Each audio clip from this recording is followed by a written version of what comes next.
Hello, my dear aspirants. Welcome back to my channel. Today we are going to continue the part 2 of February 2026 Science and Technology Current Affairs.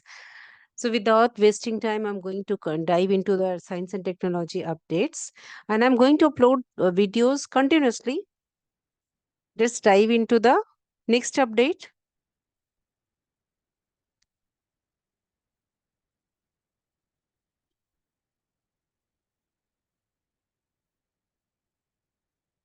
MITI launches AI Smart Startup Book, Impact Startup Book. So MITI launches AI Impact Startup Book at India AI Impact Summit 2026 में. So MITI ने India AI Impact Summit 2026 में AI Impact Startup Book launch की है और book showcase कितना कर रहा है 100 Indian AI startup and solution को. और it highlights India's growing AI innovation ecosystem, जो कि स्ट्रॉन्ग रिप्रेजेंटेटिव होगा हेल्थ केयर एआई का, फाउंडेशन मॉडल्स का, इंडिजिनस जो होम मेड एआई इंफ्रास्ट्रक्चर का, एज एआई का, जो इंटीग्रेटेड होगा हार्डवेयर से. सो ये हाईलाइट करेगा 68% of growth stage AI startup को, जो ऑपरेट होगा इंटरनेशनली ऑपरेट होगा और शोकेस करेगा India as a significant AI hub. So ये आगे बढ़ेगा. ये इंफ्रास्ट्रक्चर, इसका एम है कि पॉपुलेशन स्केल डिप्लॉयमेंट हो और आर्टिफिशियल इंटेलिजेंस का यूज हो एग्रीकल्चर में, एजुकेशन में, हेल्थ केयर में. सो ये इनिशिएटिव स्केल कर रहा है 10+ high impact solution with in 12 to 18 months, और इंडिया को एक ग्लोबल यूज केस कैपिटल बनाएगा. क्या बनाएगा? यूज केस कैपिटल से इंपॉर्टेंट पॉइंट. सो ये फोकस करेगा health care, agriculture, education, governance में, प्रमोट करेगा applied AI uses cases, solving real world problem को ये सॉल्व करेगा, सपोर्ट करेगा इंडिया एआई के मिशन को, स्टार्टअप ड्रिवन डिजिटल ट्रांसफॉर्मेशन को. ये इंक्लूड करेगा फाउंडेशन मॉडल्स को, एज एआई को और रिस्पॉन्सिबल एआई को. किसको? फाउंडेशनल एआई को, रेस्पॉन्सिबल एआई को. ये सारे क्या इसको ये फोकस करेगा और इंक्लूड करेगा इन एरियाज को. सो ये it helps Indian startup gain globally visibility and investment opportunities. It also strengthen India's vision to become an AI use case capital. Very important point याद रखना. India India to become an AI use case capital, मतलब भारत को artificial intelligence use case capital बनने की दृष्टि से मजबूत करेगा. तो याद रखना है क्या एग्जाम का कीवर्ड होगा? AI impact startup book. तो मैप करेगा इंडिया के एआई इकोसिस्टम को. और मिटी क्या है? Ministry of electronics and information technology. AI क्या है? Artificial intelligence. तो भारत अब सिर्फ एआई यूज नहीं करेगा, एआई सॉल्यूशन दुनिया को देगा. एआई सॉल्यूशन दुनिया को देगा. So ये mapping India's expanding AI ecosystem है. Nearly 47% of early stage ventures maintain a strong local pressure, while 68% जो growth stage होगा startups operate internationally significantly. वो value करेगा global linkage को. So the next phase of India's AI journey focus करेगा connecting solution provider with implementing agency and moving beyond pilot projects. So very important, the report list कितने 100 AI solution को, और ये एक ambitious target हो जो scale करेगा 10 impactful solution को within 12 to 18 months. Next update है, मिटी ने लॉन्च किया है Voicera to power multilingual voice artificial intelligence.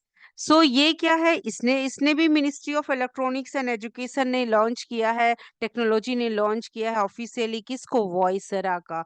वॉइसरा क्या है? एक ओपन सोर्स. वॉइसरा क्या है?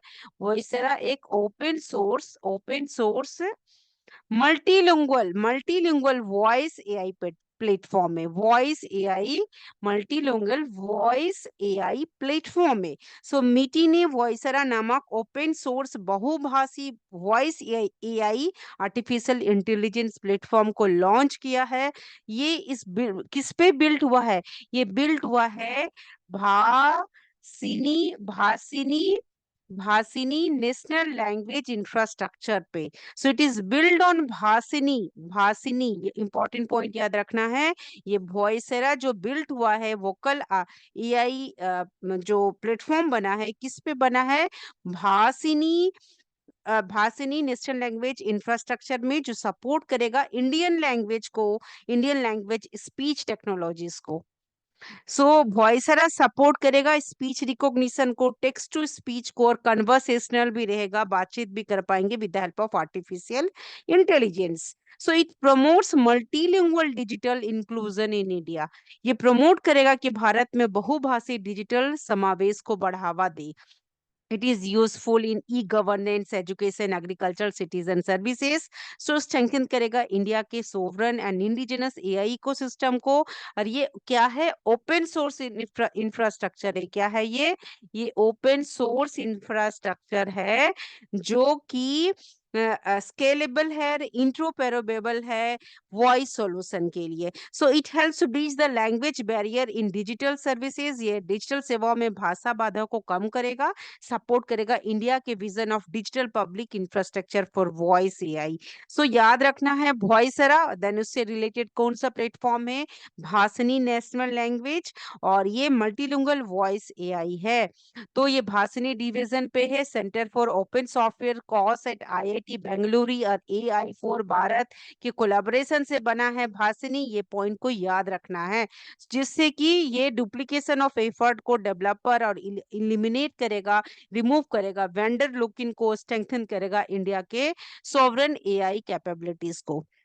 सो ये वॉइसरा के सारे टेक्निकल बैकबोन है, क्या क्या इसकी इम्पैक्ट है? इंक्लूसिविटी है, end end to end open source stack है, रिमूव करेगा वेंडर के लुक इन को, इंटीग्रेट करेगा भाषिनी के साथ, sector specific application agriculture education governance में यूज होगा। नेक्स्ट, ये national execution layer for voice AI Bhashini national language infrastructure create करेगा national execution layer for multilingual voice and language AI. ये इसका इंपॉर्टेंट पॉइंट होगा।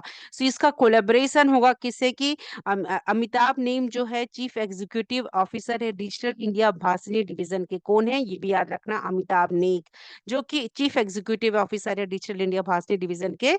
वो कोलैबोरेशन किससे करेंगे? एक स्टेप फाउंडेशन, एक स्टेप फाउंडेशन से, जो centre for open source software eight IIT Bengaluru Bengaluru और एआई फोर भारत से।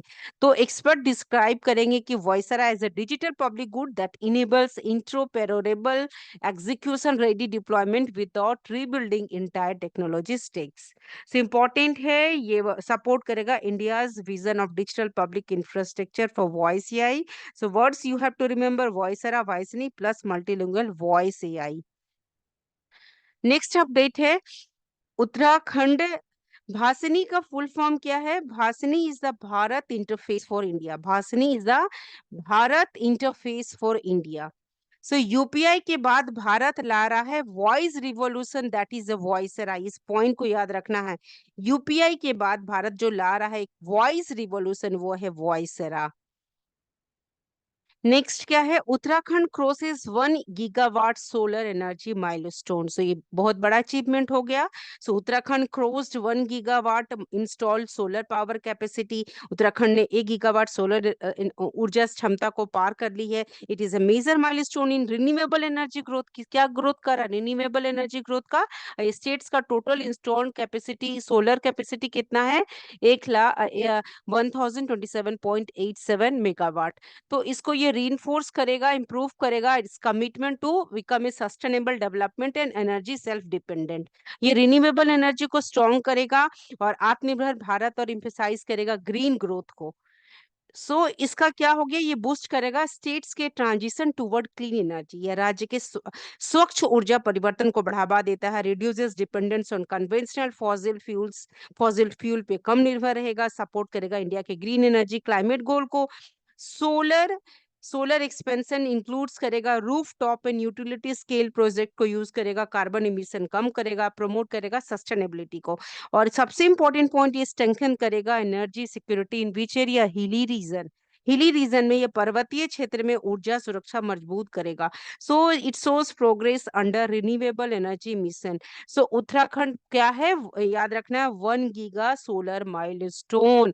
और ग्राउंड माउंटेड इसमें एक्सीड कर रहा है कितना मेगावाट को, एक 1027 megawatt as of February 2026। Ground mounted project है और ये इंक्लूड कर रहा है 137 megawatt from the chief minister solar self employment scheme. क्या नाम है, chief minister solar self employment scheme में, जिसमें 110 megawatt commercial net metering and 37 megawatt from canal top bank project included होगा। सो Uttarakhand renewable energy development agency यूरेडा इसमें बहुत important play रो कर रहा है इस प्रोजेक्ट को एग्जीक्यूट करने में और प्रमोट करने में, solar adoption in the which region, hilly Himalayan region. Now, boost to local employment and self reliance। Local employment, रोजगार तो देगा ही, सेल्फ डिपेंडेंस देगा। मोर देन 100 मेगावाट को करंटली अभी इंस्टॉल किया जा रहा है। तो यूरोडा का एक पॉलिसी है जो बहुत इंपॉर्टेंट रोल करेगा सोलर एडेप्शन को अडेप्ट करने के लिए स्टेज में। नेक्स्ट अपडेट है, ancient ice bacterium shows modern antibiotic resistance. It's a very important discovery. Researchers जो थे रोमानिया के, उन्होंने डिस्कवर किया है 5000 साल पुराना बैक्टीरियम जो प्रिजर्व हुआ था रोमानियन आइस में। 5000 साल पुराना बैक्टीरिया खोजा गया, कहाँ पे, रोमानिया के बर्फ में। ये वैज्ञानिकों ने ढूंढा। सो साइंटिस्ट डिस्कवर्ड ए 5000 ईयर ओल्ड बैक्टीरियम प्रिजर्व्ड इन रोमानियन रोमानियन आइस। और उस बैक्टीरिया का नाम क्या है, साइकोबैक्टर SC65A.3। साइकोबैक्टर SC65A.3, ऐसे याद रखना है, साइकोबैक्टर SC65A.3। ये कहाँ मिला था, आइस केव कोर में। जो रेजिस्टेंट था 10 मॉडर्न क्लिनिकली यूज्ड एंटीबायोटिक से, उस पर असर नहीं होता था। सो ये स्टडी पब्लिश क्या है, कहाँ हुआ है, फ्रंटियर इन माइक्रोबायोलॉजी से, जो बता रहा है कि बैक्टीरिया के पास 100 रेजिस्टेंट रिलेटेड जीन है। इतनी ज्यादा रेजिस्टेंट जीन है। So bacterium showed resistant to several modern antibiotics. इस बैक्टीरिया ने कई आधुनिक एंटीबायोटिक के प्रति प्रतिरोध दिखा दिया, रेजिस्टेंट दिखा दिया, इसमें कोई असर नहीं होता है। So it proves antibiotic resistance existent even before modern medicine. इससे ये पता चलता है कि एंटीबायोटिक रेजिस्टेंस जो है आधुनिक चिकित्सा से पहले ही भी मौजूद था। So this discovery helps scientists to understand evolution of antimicrobial resistance. So इस discovery से क्या हुआ है, evolution of antibiotic resistance हुआ है। इसका पता चल रहा है कि किस तरह से antimicrobial resistance के विकास को समझने में मदद हो रही है। और ये बैक्टीरिया लगभग कितना इसके पास है, 100 रेजिस्टेंस जीन है, रेजिस्टेंस रिलेटेड जीन से। और the study raises concern about microbes released due to melting ancient ice. इस जो पिघलता बर्फ है ना, उससे ये प्राचीन सूक्ष्म जीव निकल रहा है, ग्रो कर रहा है। ये इस बहुत बड़ा कंसर्न हो रहा है, चिंता का विषय बन रहा है। सो इट में help develop new antibiotics against super bugs. तो इससे जो सुपर बग के खिलाफ नई एंटीबायोटिक विकसित हो सकती है। So scientist thinking, so it में भी help develop new antibiotics against super bugs. So ये बहुत इंपॉर्टेंट ब्रेक थ्रो है, किसमें, माइक्रोबायोलॉजी में एंड क्लाइमेट लिंक्ड रिसर्च में। सो it shows nature has ancient defence mechanism against microbes. Nature के पास अपने ही प्रकृति में प्राचीन प्रतिरोध तंत्र मौजूद थे। सो एंशिएंट आइस बैक्टीरियम याद कैसे रखना, ancient ice bacterium modern antibiotic resistance है, और वो बैक्टीरिया का नाम क्या है, सैक्रोबैक्टर SC65A.3, जिसके पास 100 रेजिस्टेंस जीन था। ये एनालिसिस बता रहा है कि 100 एंटीबायोटिक रेजिस्टेंट रिलेटेड जीन्स था और over 600 genes with unknown function है, जो इनहिबिट कर रहा है growth of certain modern super bugs को। इसका पोटेंशियल बेनिफिट क्या है, despite the risk the bacterium holds potential for developing new antimicrobial compounds and it can also inhibit the growth of certain modern super bugs. तो ये super bug के खिलाफ नई antibiotic विकसित हो सकती है।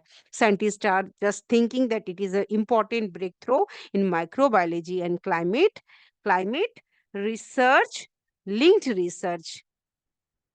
नेक्स्ट अपडेट है, अब याद रखना है यहाँ पे एएमआर मैंने कहा था, इससे क्या रिलेटेड है। AMR is anti microbial resistance, और ये प्लेस कहाँ पे हुआ है, ये रोमानिया में हुआ है। और रोमानिया का वो जो प्लेस है, वो प्लेस है Scarisoara ice cave, Scarisoara ice case.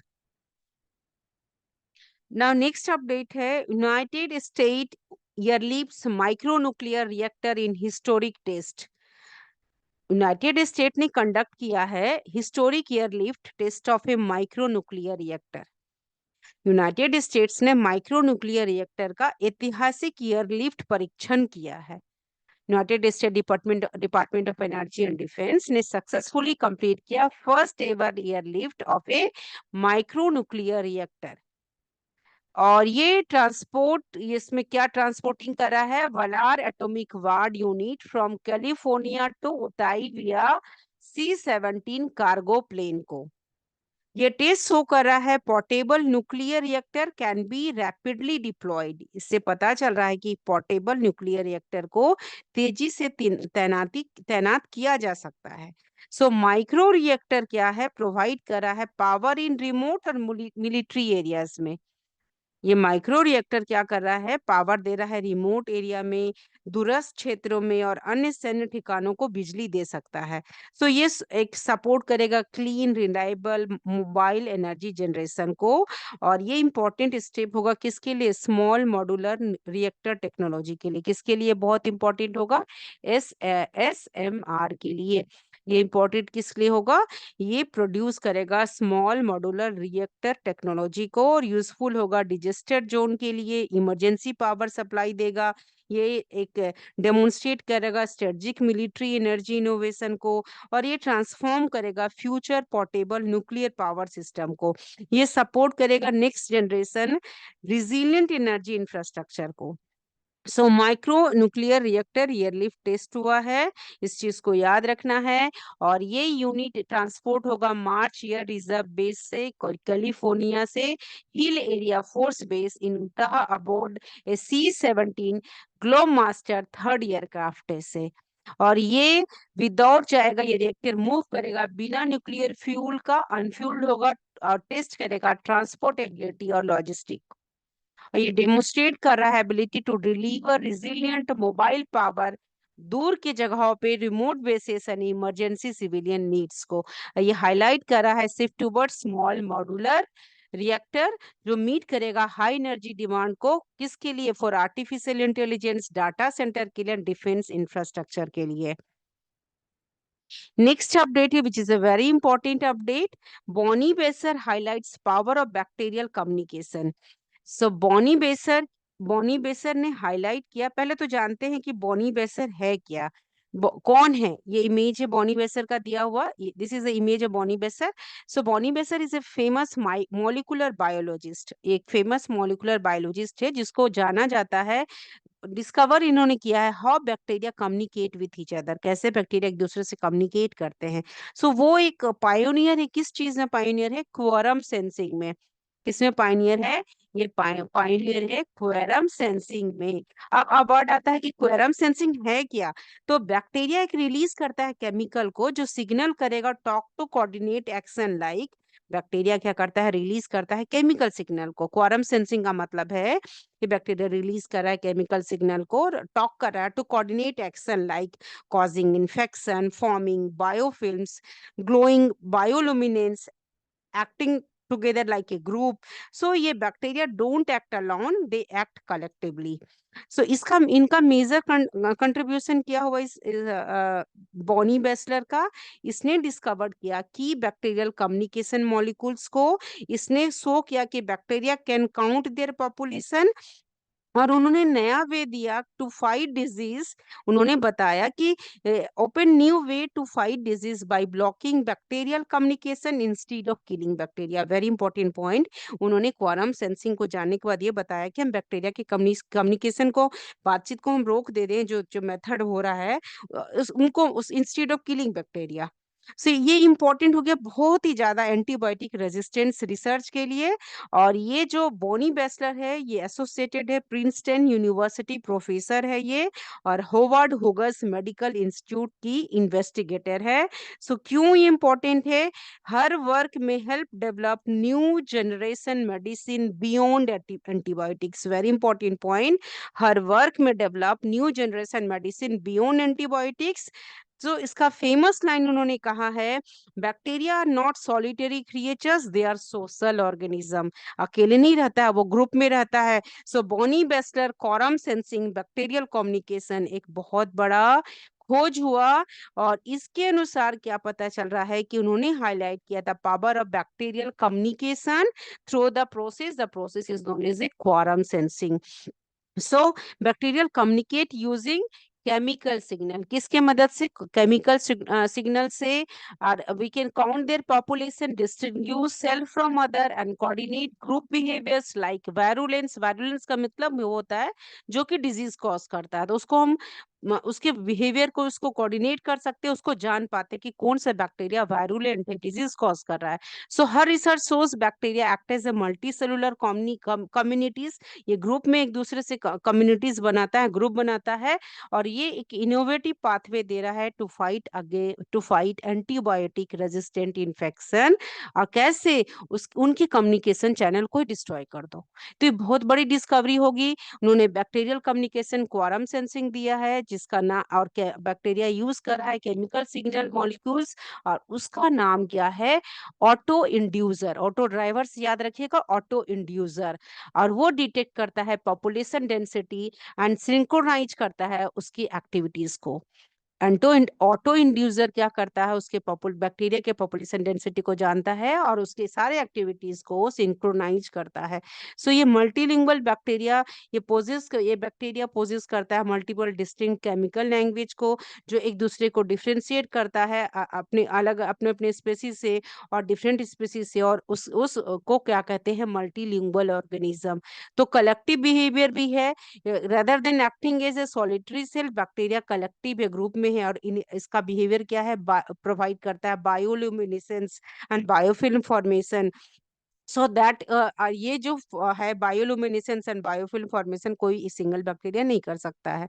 इसकी मेडिकल क्या हुआ? बेसलर वर्क से ये पता चल रहा है कि एंटी क्वारम सेंसिंग मेडिसिन हम बैक्टीरिया को बिना मारे भी उसकी, अगर हम उसकी एबिलिटी जो कम्युनिकेट कर उसको हम ब्लॉक कर दे, उसको हम डिस्टर्ब कर दे, their ability to mount an infection, तो हम इस तरह से हम क्या कर पाएंगे? ये हम बहुत सारी बीमारियों को इम्पोर्टेंट जो क्या होगा उसके लिए हम उस पर काम कर पाएंगे। This process is called quorum sensing है। दो it bacteria coordinate group behaviour, it helps explain infection formation and biofilms. इससे संक्रमण बढ़ता है, बायोफिल्म बनने को समझा जाता है, ग्रुप में बनाते हैं। तो रिसर्चर ने सोचा कि ये विकल्प विकसित करने में मदद कर सकती है। रिसर्च में lead to new alternatives to antibiotics. अब जब हम ब्लॉक कर देंगे बैक्टीरियल कम्युनिकेशन को, it may stop disease spread. अगर हम बैक्टीरिया संचार रोक देंगे तो बीमारी का फैलाव भी नहीं होगा। ये इंपॉर्टेंट ब्रेक थ्रू हो गया माइक्रोबायोलॉजिकल मेडिसिन के लिए। और it shows bacteria's behaviour like social organism. ये बेस्टर वर्क डिस्कस हुआ, याद में TED talk 2017 to TED talk में, जो has completely shifted the perception of bacteria from simple isolated organism to intelligent social organism. अब नेक्स्ट अपडेट है JNCASR discover wave like heat transport in the name of that chemical is material is thallium silver iodide। ये क्या है? Thallium silver iodide. India ने क्या किया है? JNCSCR ने, अब JNCSCR का क्या फुल हो गया? Jawaharlal Nehru centre for advance scientific research. Researcher at Jawaharlal Nehru Center for Advanced Scientific Research discovered unusual wave-like heat transport. और वो अनयूजुअल वेव लाइक ट्रांसपोर्ट किसमें उन्होंने देखा है? थैलियम सिल्वर आयोडाइड में। और ये डिस्कवर्ड हुआ है, unusual wave like heat transport हुआ इस मटेरियल में। और Jawaharlal Nehru centre for advance scientific research के वैज्ञानिकों ने ये तरंग जैसा उष्मा इस मटेरियल में देखा है।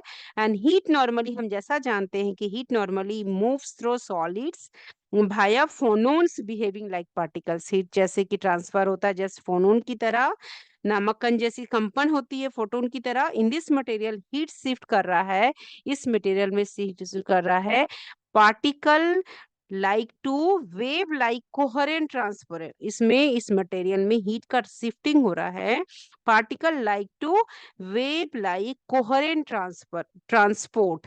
माने इस पदार्थ में उष्मा पार्टिकल से वेव लाइक ट्रांसपोर्ट हो रहा है। याद आ रहा, समझ में आ रहा? हीट पार्टिकल का ट्रांसफर कैसे हो रहा है?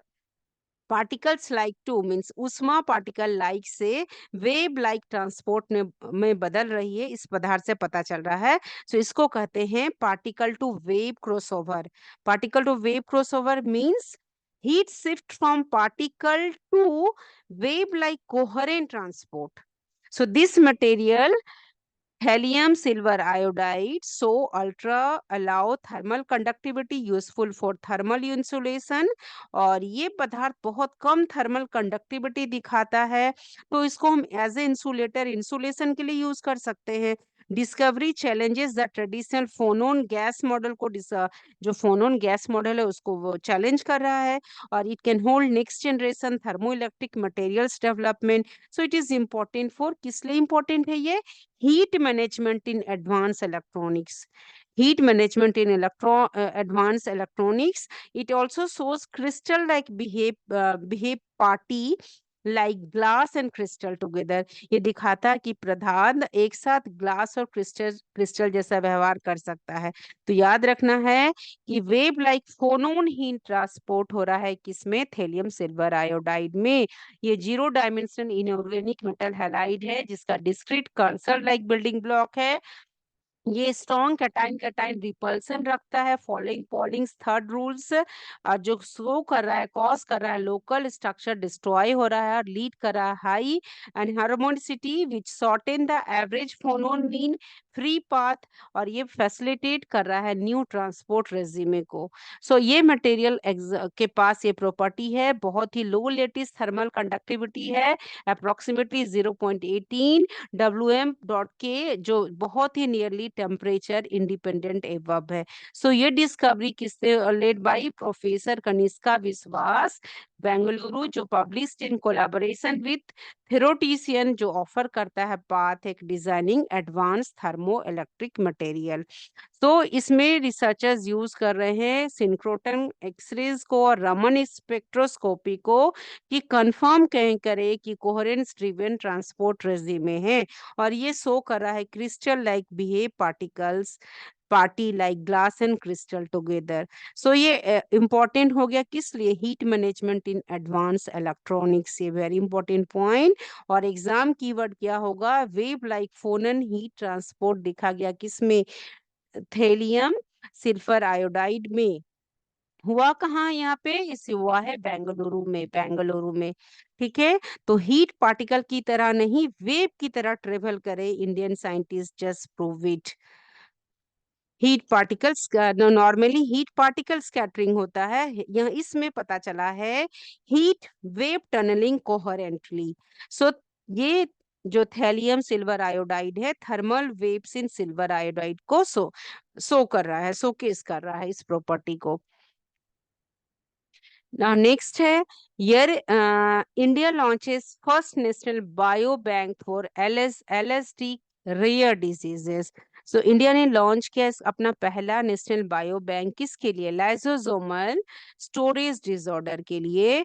और ये गवर्नमेंट सपोर्टेड इनिशिएटिव था जिसको किसको किसने किया है सपोर्ट? उसको किया है डीबीटी ने, डिपार्टमेंट ऑफ बायोटेक्नोलॉजी ने। और ये गवर्नमेंट सपोर्टेड इनिशिएटिव है जिसको फंड किया है डिपार्टमेंट ऑफ बायोटेक्नोलॉजी ने, लाइसोसोमल स्टोरेज डिसऑर्डर के इनिशिएटिव को। और ये एक बायोबैंक स्टोर है जो सैंपल और जेनेटिक डाटा को 530% फ्रॉम 15 स्टेट से लेगा। मैंने इसमें क्या है, 15 राज्यों के 530% के जैविक नमूने और अनुवांशिक डाटा संग्रहित है। Means the biobank store samples and genetic data of 530 from 15 states. So ये पहला नेशनल क्या बना है, biobank. Biobank which disease, lysosomal storage disorder.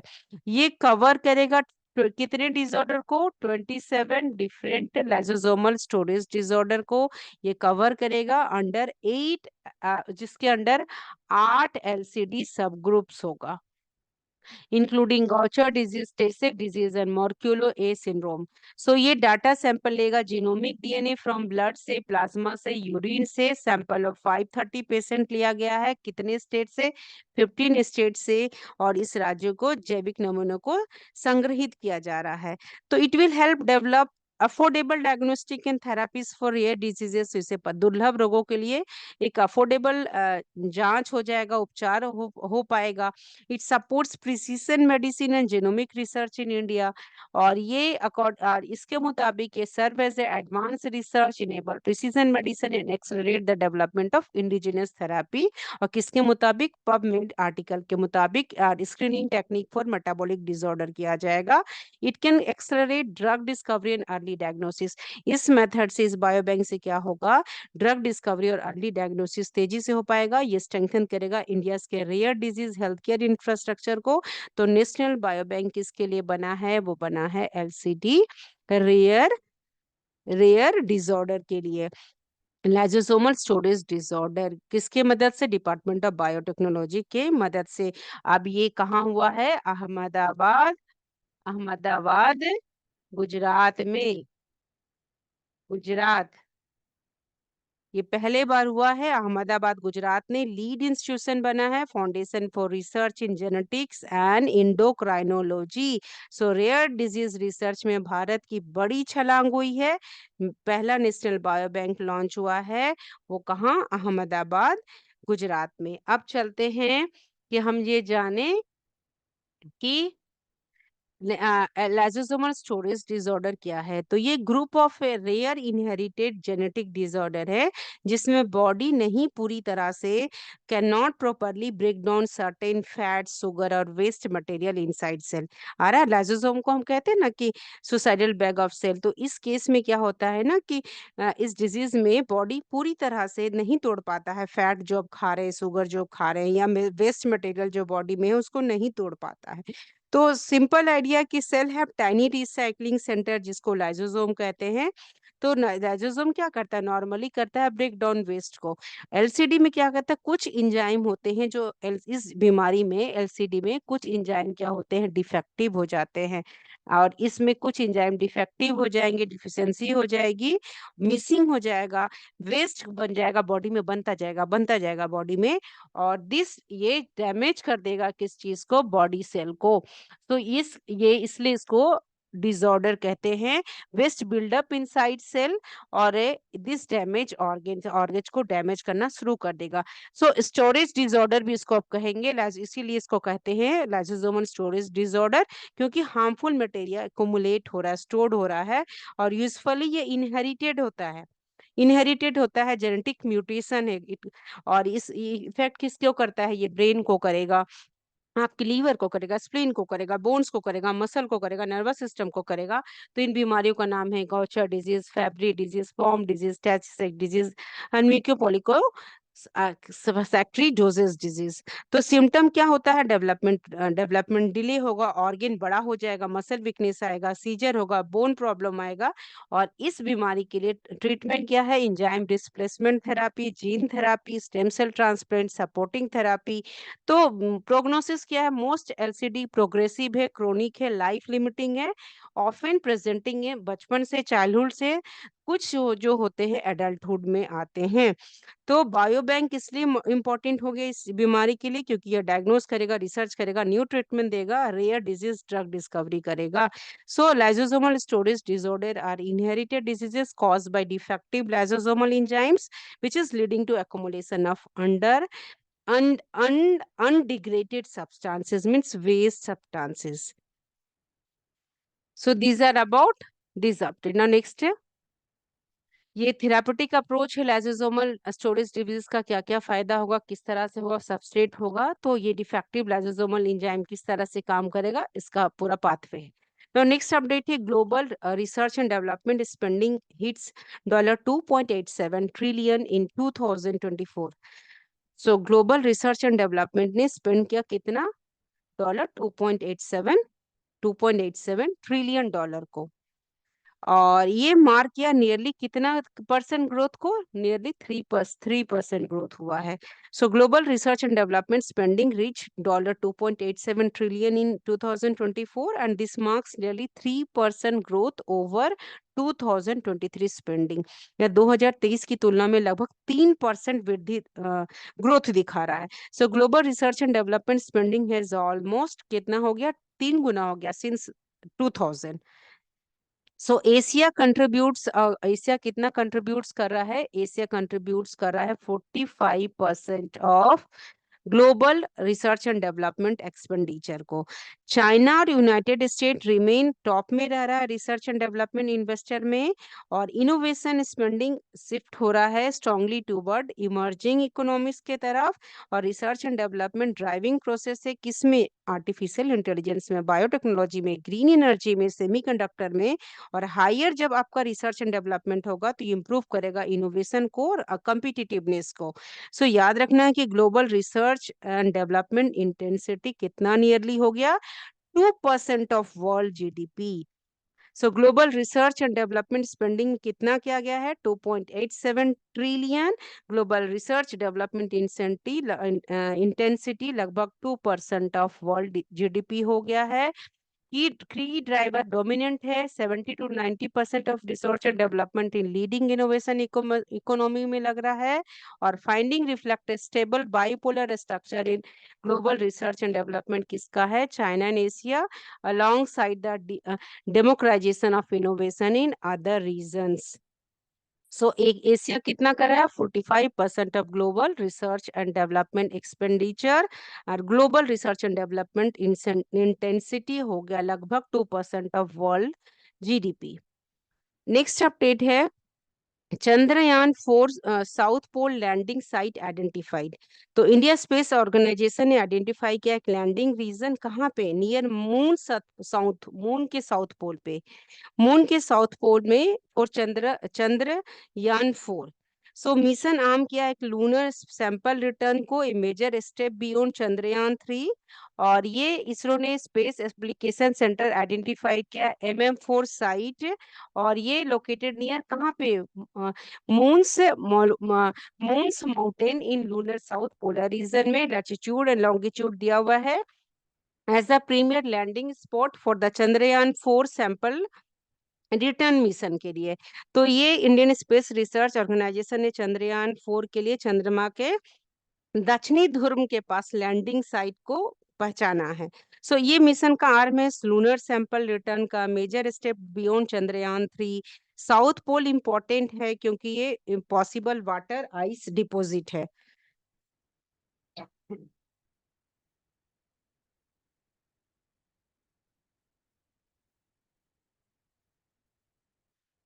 Site selection consider terrain safety और साइंटिफिक वैल्यू मिल रहा है। ये मिशन स्ट्रेंथन करा इंडिया के डीप स्पेस एक्सप्लोरेशन कैपेबिलिटी को, और ये हेल्प करेगा future lunar base and human mission को। सैंपल जो रिटर्न मिशन है ये टेक्नोलॉजिकली बहुत ही चैलेंजिंग है। जो रिटर्न रिटर्न मिशन है तकनीकी रूप से बहुत चुनौतीपूर्ण है, और इम्पोर्टेंट है किस लिए, मून के जियोलॉजी को, रिसोर्सेज को समझना, चंद्र भू विज्ञान को और संसाधनों को अध्ययन करने के लिए बहुत जरूरी है। So it build on success of, किसके सक्सेस पे बिल्ड है ये, चंद्रयान 3 के सक्सेस पे, जो साउथ पोलर लैंडिंग हुआ था। सो याद रखना है Chandrayaan 4 lunar south pole sample return mission है। ये बिल्ड किस पे है? चंद्रयान 3 साउथ पोलर लैंडिंग पे, Chandrayaan 4 lunar south pole sample return mission है। और ये offer sufficient sunlight for 11-12 days to solar panel देगा, विथ लिमिटेड शेडोइंग देगा। इसके टेराइन का दिया हुआ है। गोल इसका क्या है? First lunar sample return mission बनेगा, जो एम करेगा, कलेक्ट करेगा रिटर्न सैंपल कहाँ से? From uncharted south polar reason से। जो इंडिया को मोस्ट कॉम्प्लेक्स मिशन अभी अभी तक का है, जो इम्प्रूव इन्वॉल्व कर रहा है मल्टीपल मॉड्यूल्स को, जिससे कि सेफ और सोफिस्टिकेटेड रिटर्न जर्नी हो पाए। So yes, this site selective was finalized using high resolution data from Chandrayaan 2 orbiter high resolution camera से. So it is a part of India's effort to enhance robotic landing and sample collection technology. Landing operation set to occur in the challenging terrain. So these are about